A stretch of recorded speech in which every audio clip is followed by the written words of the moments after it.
ಮಿತ್ರರೇ ನಮಸ್ಕಾರ. ಮಿತ್ರರೇ, ವಿಶ್ವದಲ್ಲಿ ನ್ಯೂಕ್ಲಿಯರ್ ಪವರ್ ಹೊಂದಿದಂತಹ ದೇಶಗಳು ಎಷ್ಟಿದ್ದಾವೆ? ಈ ಪ್ರಶ್ನೆ ಕೇಳಿದ್ದೆ ಆದರೆ ನೀವು ತಟ್ ಅಂತ ಏನು ಹೇಳ್ತೀರಿ? 9 ದೇಶಗಳಿದ್ದಾವೆ. Bharat, China, Pak, North Korea, Russia, France, UK, USA, Israel. ಈ 9 ದೇಶಗಳ ಕೈಲಿ ನ್ಯೂಕ್ಲಿಯರ್ ವೆಪನ್ಗಳಿದ್ದಾವೆ. ಇದರಲ್ಲಿ ಇಸ್ರೇಲ್ ಅಧಿಕೃತವಾಗಿ ಘೋಷಣೆ ಮಾಡಿಕೊಂಡಿಲ್ಲ, ಆದರೂ ಕೂಡ ವಿಶ್ವಕ್ಕೆ ಗೊತ್ತಿದೆ ಇಸ್ರೇಲ್ ಬಳಿಯಲ್ಲಿ ನ್ಯೂಕ್ಲಿಯರ್ ವೆಪನ್ ಇದೆ ಅಂತ.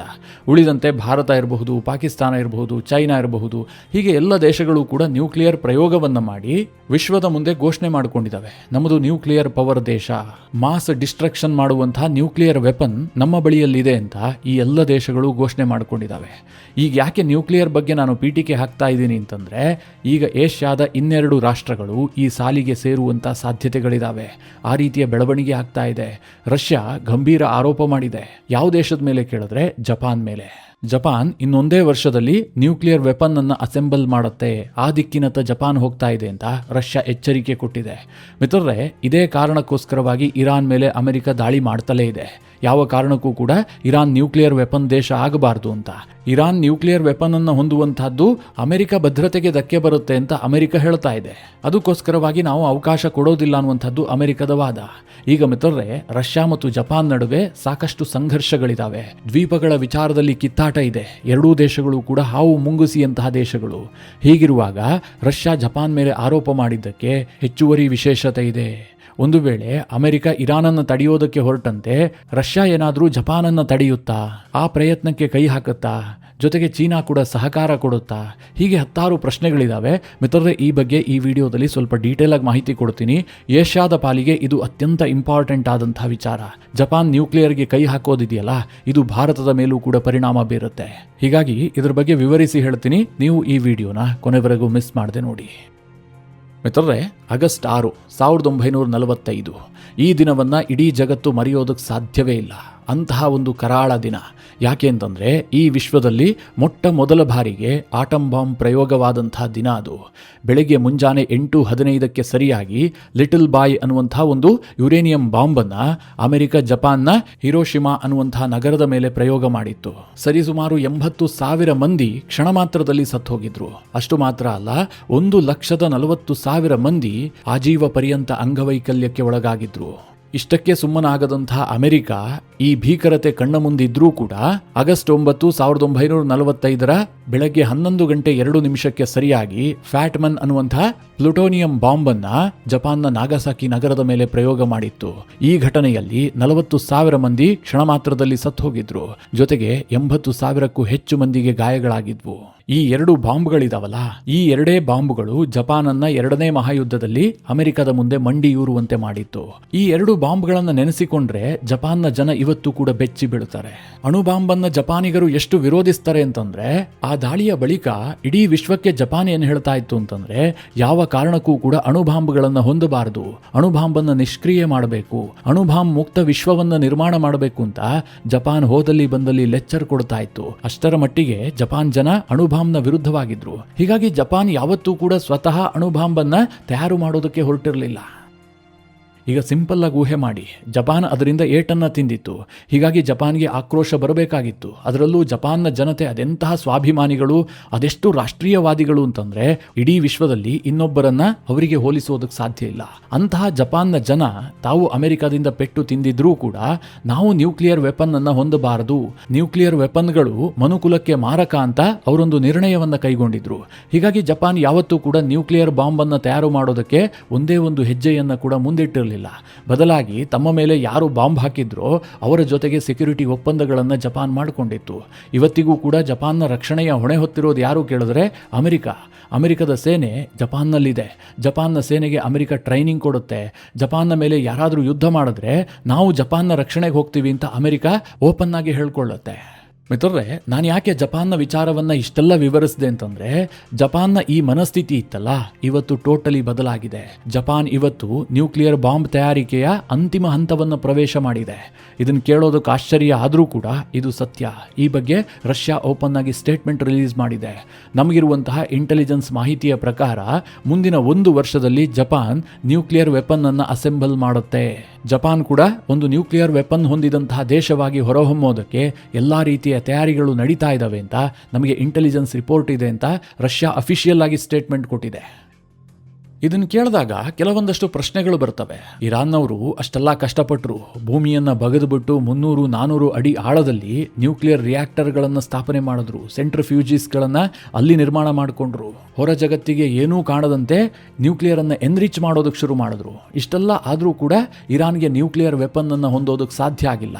ಅಂತಹದ್ರಲ್ಲಿ ಜಪಾನ್ 1 ವರ್ಷದಲ್ಲಿ ನ್ಯೂಕ್ಲಿಯರ್ ವೆಪನ್ ಅನ್ನ ಅಸೆಂಬಲ್ ಮಾಡುವ ಹಂತಕ್ಕೆ ಬಂದಿದೆ. ಅಸೆಂಬಲ್ ಮಾಡೋದು ಅಂತಂದ್ರೇನು? ಎಲ್ಲ ರೆಡಿ ಆಗಿರುತ್ತೆ, ಪಾರ್ಟ್ಗಳನ್ನು ಜೋಡಿಸಿ ಫೈನಲ್ ಪ್ರಾಡಕ್ಟ್ ಅನ್ನ ಸಿದ್ಧಪಡಿಸೋದಲ್ವಾ.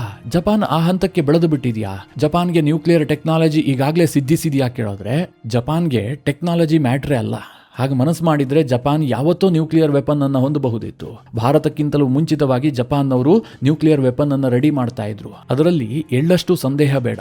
ಆದರೆ ಜಪಾನ್ನವರು ಹಿರೋಶಿಮಾ ಮತ್ತು ನಾಗಸಕಿಯಲ್ಲಿ ಆದಂತಹ ಅಣುಬಾಂಬ್ ದಾಳಿಯ ಪರಿಣಾಮವಾಗಿ ಯಾವತ್ತೂ ಕೂಡ ನ್ಯೂಕ್ಲಿಯರ್ ವೆಪನ್ ಅನ್ನು ಸಿದ್ಧಪಡಿಸಬಾರದು, ಜಗತ್ತು ನ್ಯೂಕ್ಲಿಯರ್ ಮುಕ್ತ ಆಗಬೇಕು ಅನ್ನುವಂತಹ ಕಾರಣಕ್ಕೋಸ್ಕರವಾಗಿ ಅವರು ಇಷ್ಟು ದಿನ ಅದನ್ನು ಅಸೆಂಬಲ್ ಮಾಡಿರಲಿಲ್ಲ.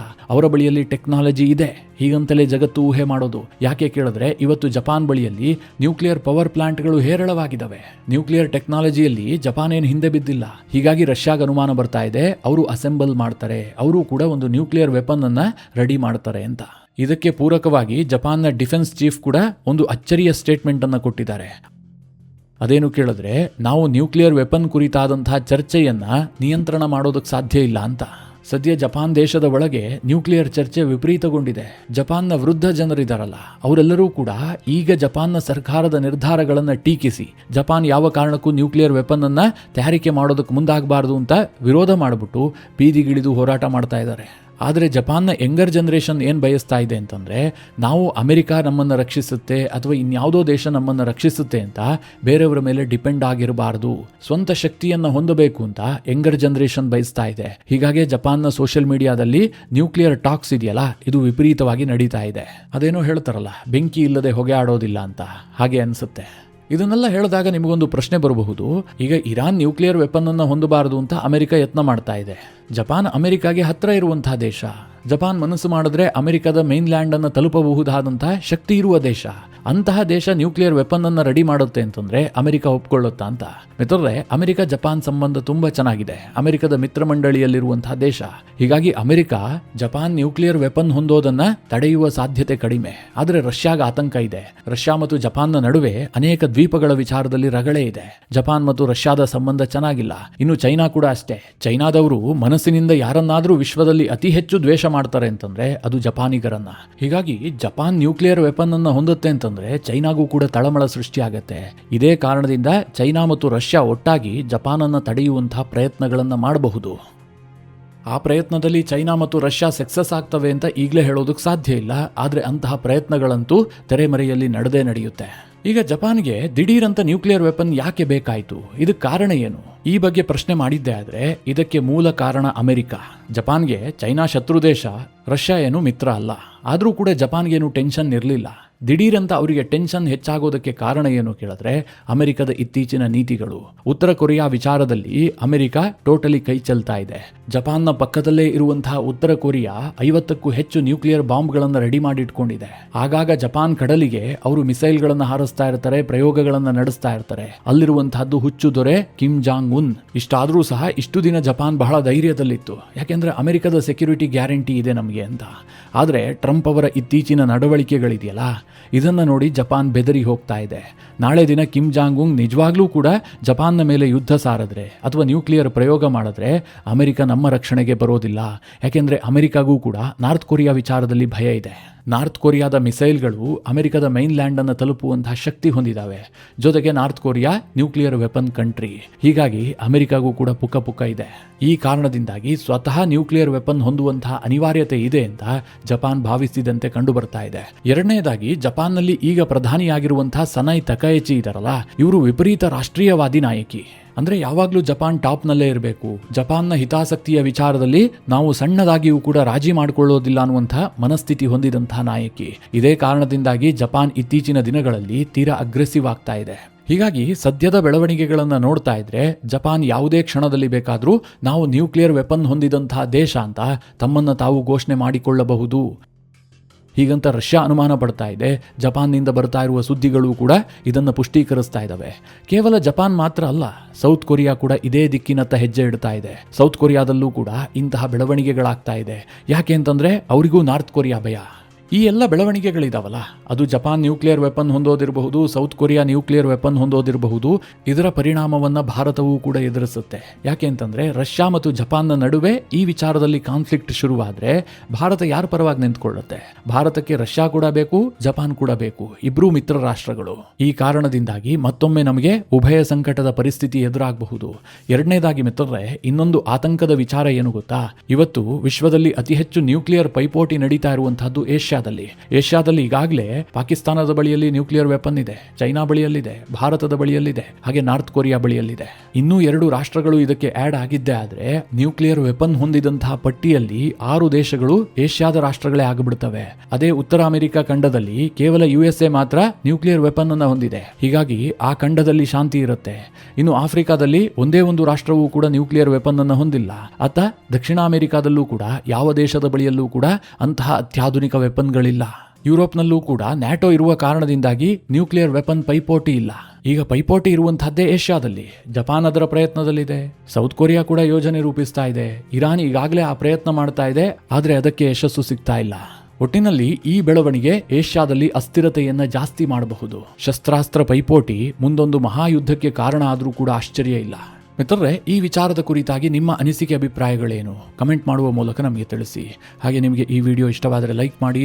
ಜೊತೆಗೆ ನೀವಿನ್ನೂ ನಿಮ್ಮ ನೆಚ್ಚಿನ ಸಂಸ್ಕಾರ ಸೌರಭ ಯೂಟ್ಯೂಬ್ ಚಾನಲ್ನ ಸಬ್ಸ್ಕ್ರೈಬ್ ಮಾಡಿಲ್ಲ ಅಂತಾದರೆ ಈ ಕೂಡಲೇ ಸಬ್ಸ್ಕ್ರೈಬ್ ಮಾಡಿ. ಮುಂದಿನ ಎಲ್ಲ ಅಪ್ಡೇಟ್ಗಳ ನೋಟಿಫಿಕೇಷನ್ಗಾಗಿ ಬೆಲ್ ಐಕಾನ್ ಒತ್ತಿ.